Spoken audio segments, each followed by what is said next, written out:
Hello again, everyone. Trying out a new eBay seller. I pretty much just try any eBay seller really that has the best price on the model. But it's always good to just see if they can pack stuff well. So here's a package that came in. It's actually bubble wrapped on the outside. I don't know if I've ever seen a package where it's just clear wrapped on the outside.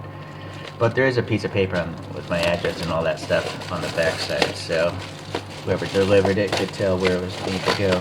So even though it's kind of a homemade packaging, I guess they're recycling boxes and stuff. And if you have enough of it, the models will still show up safe. So I guess they're okay. That seller. Okay, so relatively new brand for me, guys, but I do like them.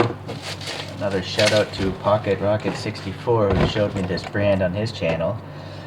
And so today we're going to look at this one. I don't know what this symbol, HK dollars, I guess. Must be 109 HK dollars, so maybe they're from HK. This will come another day. It's weird. This orange car weighs significantly more than this silver car. So it is nice that it's officially licensed, but we don't know which model of these models is actually newer. But all the other BMs, I think, have this kind of size crystal case. Oh, interesting, limited edition. Alright, well, sorry, that's going to come another day. I'm going to go in chronological order. So this is a Evo4, a Lancer Evo4. I'm basically trying to get, one of every Evo that was ever made. Evos 1 through 10. So I like this steering. Sorry, it's noisy.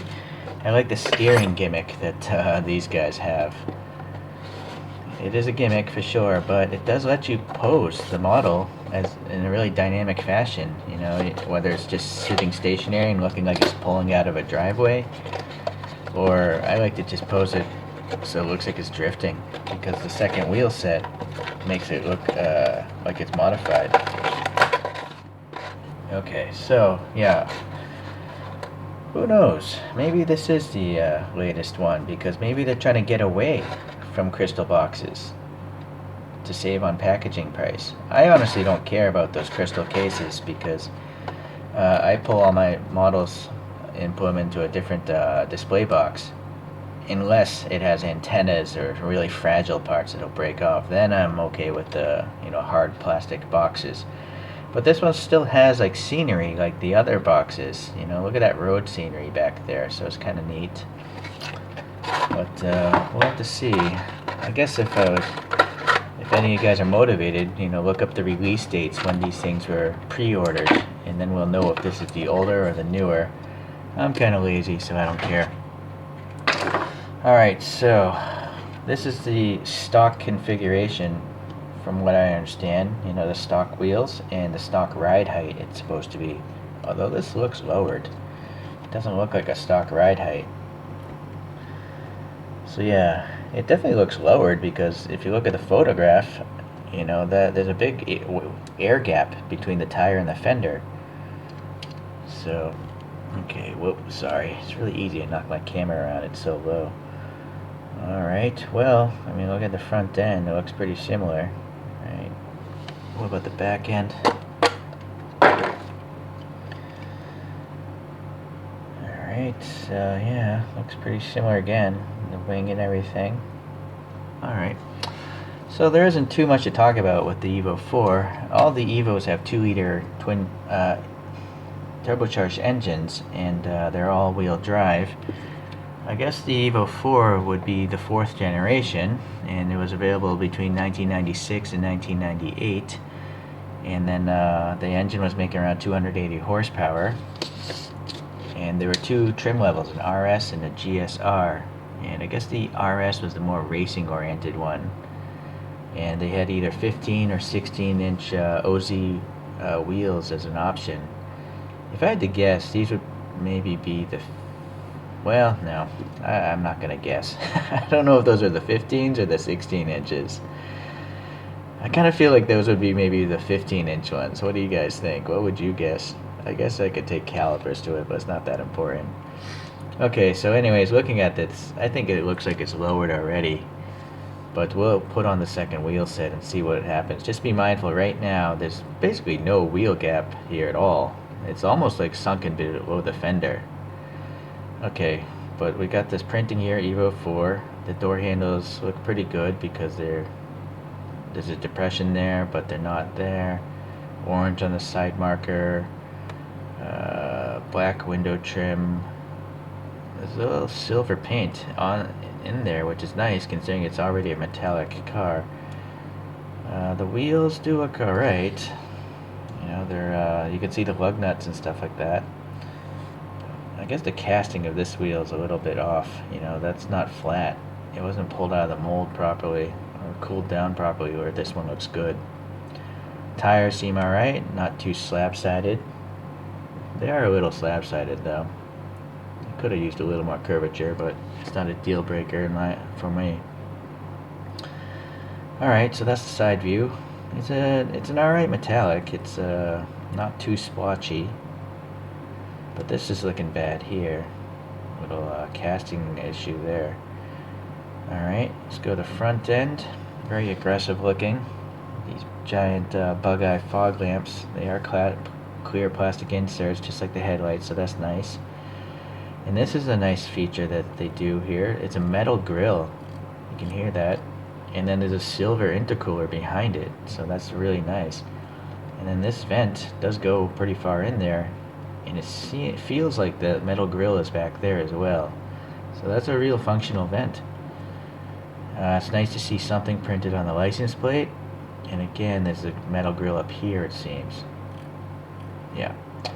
Headlights look pretty good. You can see all the ribbing molded into the lens. And then it looks like there's a depth to it behind it. Like there's a light bulb way back there.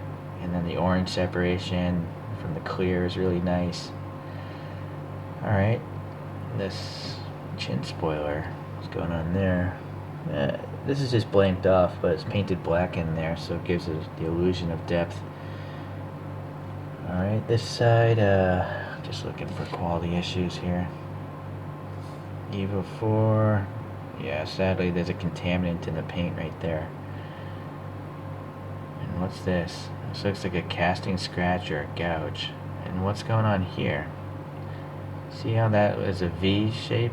It should probably be flat, a flat straight groove, but it's like tapering off towards here. So let's look at the other side.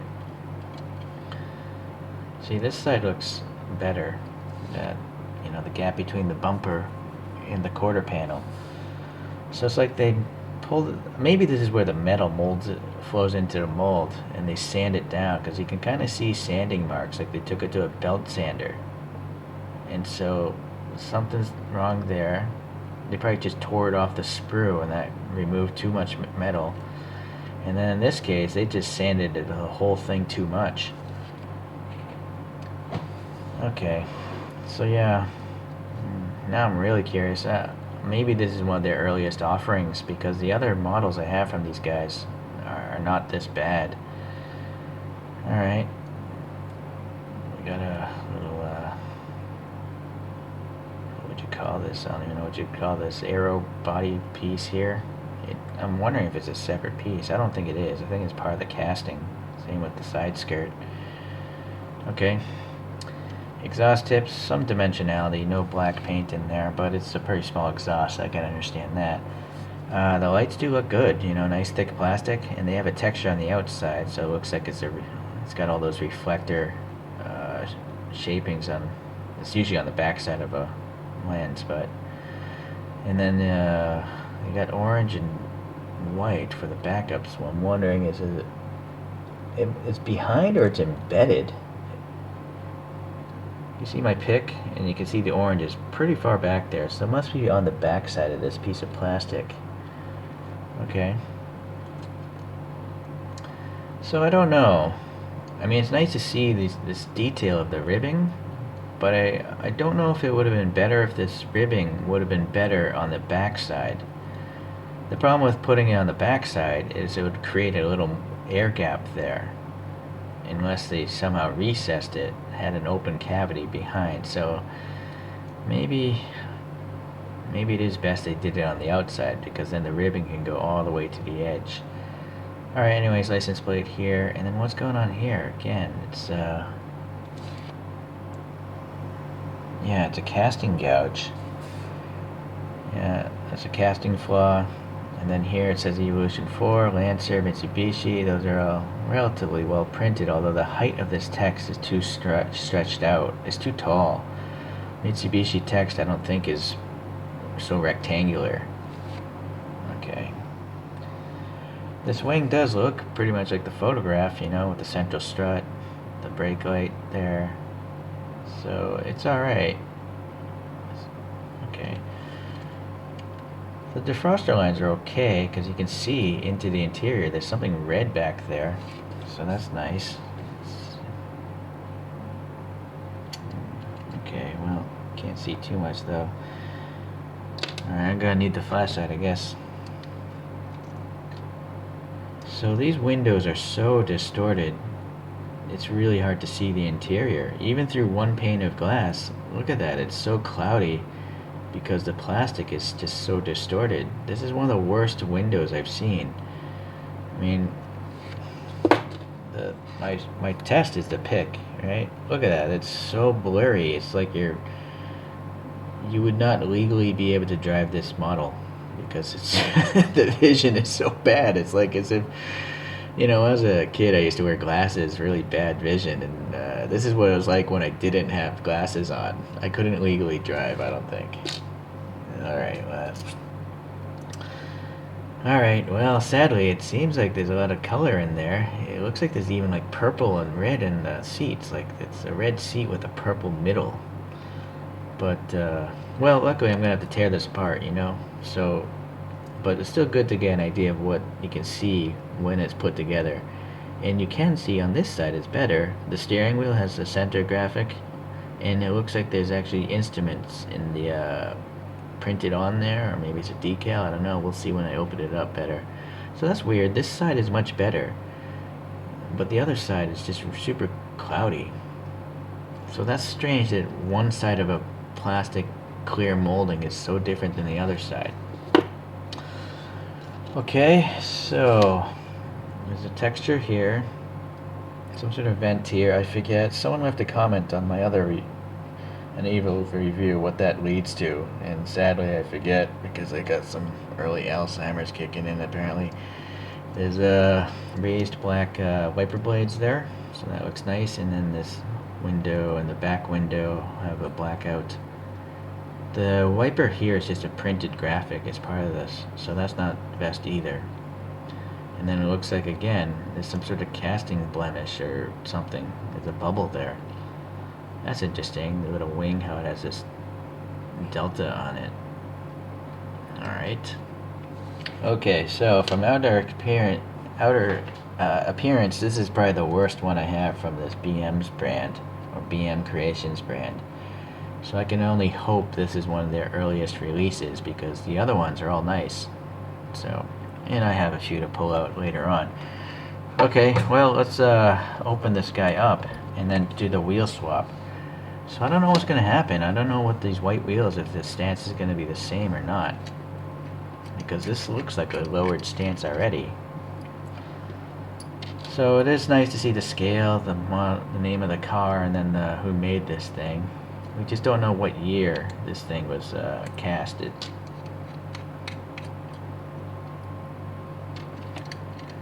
And then it's nice to see a separate exhaust system. Where is it?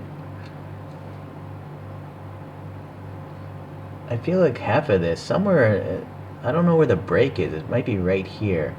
This little brake. This muffler is a separate piece because it's going underneath, and there's a little bit of a casting sprue there.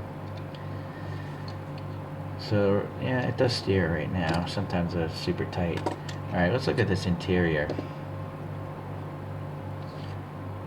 Well, I gotta say, that's a really colorful interior. I mean, I don't know if that's accurate to a real car or not. Please leave a comment if that is. It's really, I don't know if I would want to drive a car with a crazy interior like this. This thing is so colorful. But I kind of like it only because it's so different from every other model I have in my collection. So it gives it a uniqueness. I kind of feel they are decals because look, that's got to be a giant air pocket because it's different than this air pocket. Oh yeah, that's a decal. So that's not so good. Yeah, so just be mindful. You don't want to touch the interior of this thing because it's going to flake off. Alright, but yeah, you can see the white round gauges in the instrument binnacle there. Alright, so we got that figured out. We've got 4 screws here, and they are marked A3, A2. For the front end, I just remember that the steering rod is in the front. So, as long as I replace it, washer holding it down.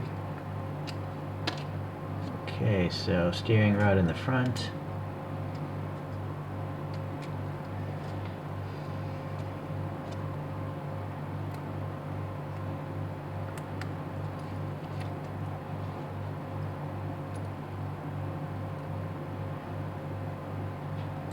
Why wouldn't this whole thing just be one piece of plastic with 2 wheels attached to it? Why does it have to be 2 separate pieces, right? I don't understand the logic as to why they have to make these 2 separate pieces. It's really strange. Okay, so there's a little index mark here, so I know that goes on the top, I think. This one was on the bottom.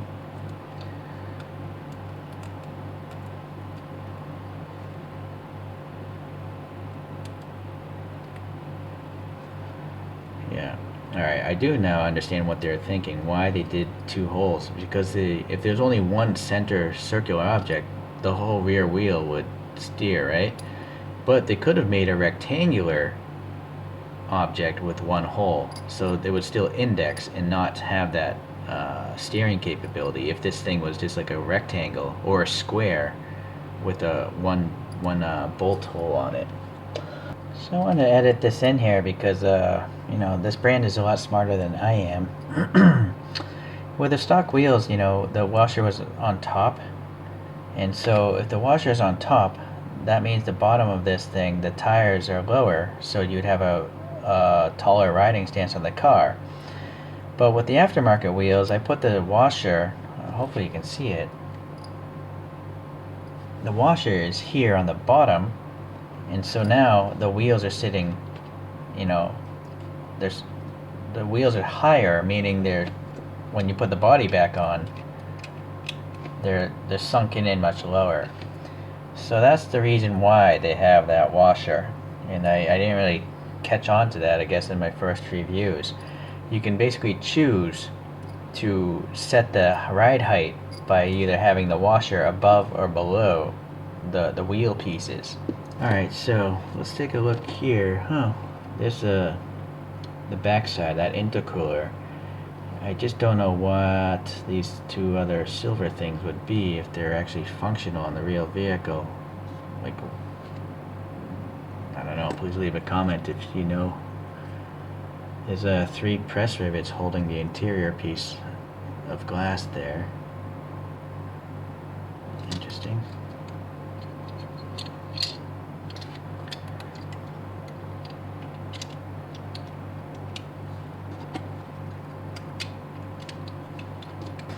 So you notice the stance, I think it is a little bit lower.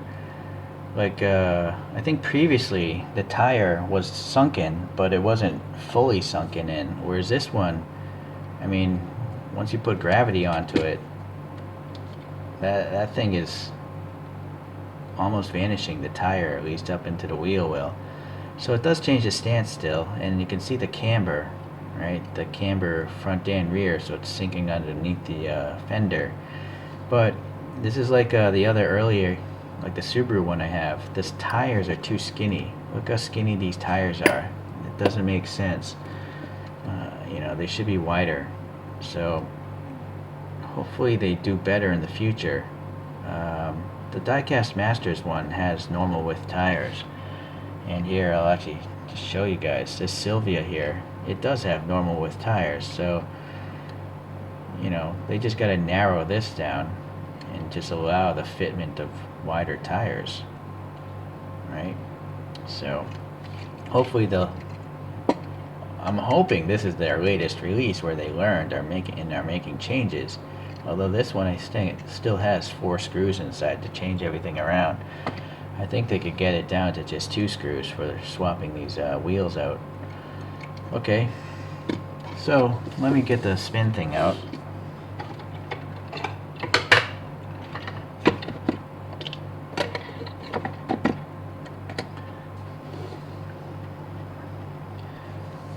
So you can see right now it's, well, this is the gimmick part I like.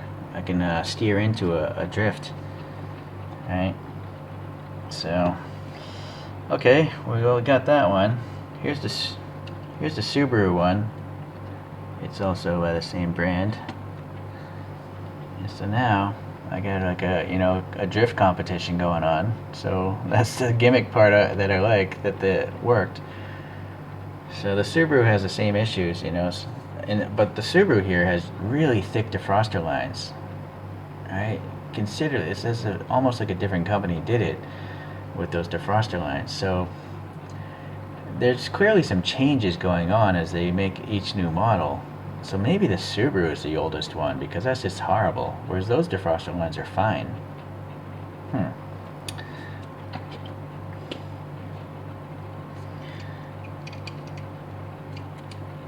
yeah, here's the Silvia. But the Silvia one is branded as a diecast Masters, and it also has thick defroster lines, but they're very transparent. So it's like better than the Subaru, and this one has better tires.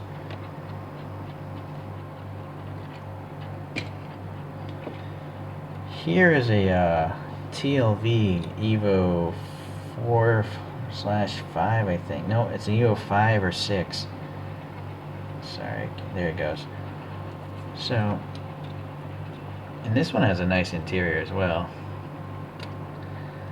You'll see the deficiency here with the dynamics here, because you can't steer a TLV, so it just doesn't look right. It doesn't look like it's going around, drifting around a turn. It looks like it's going to crash off the racetrack there. Okay, still a nice model though. Okay, so the very last one is by BM Creations again, but it's the Evo2. So the earlier generation, Evo2. It has the metal grille as well, the lowered stance, lower wheels, but the defroster lines again, they're much thicker and difficult to see. So I don't know. Which model is more recent. I sadly think it might actually be this, because just based off the defroster lines, and this also has skinny tires as well. I don't know if they're exactly the same width or not. I kind of feel, yeah, they're relatively the same. So yeah, that's the one big thing wrong with these guys, just the tire width. It just doesn't look right. But hopefully they can go to this width later on all their future castings. And stay tuned, I guess, for the video of the orange one that I pulled out of the box here, because maybe that has better tires. We'll see.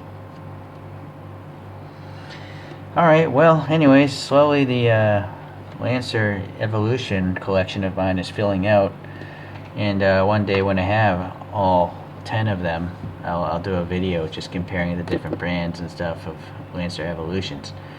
Alright, well, I appreciate you watching, and stay tuned for the next Lancer review.